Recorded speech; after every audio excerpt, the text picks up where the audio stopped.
You ask Tiger to calculate. This deals with finding the midpoint between 2 points.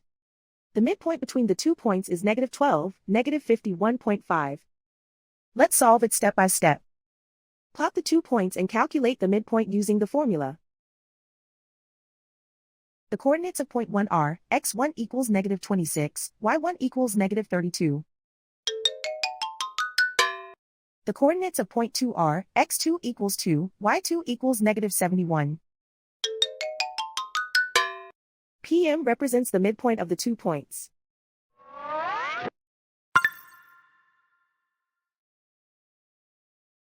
Use the x values in the midpoint formula to find the midpoints x. x1 equals -26. x2 equals 2.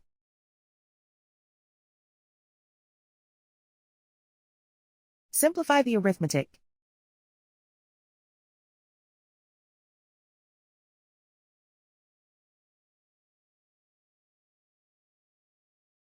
Use the y values in the midpoint formula to find the midpoints y.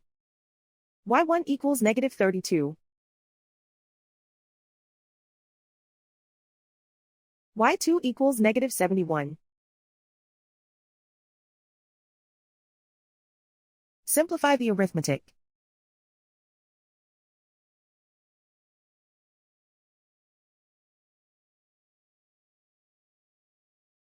And so, the midpoint is -12, -51.5.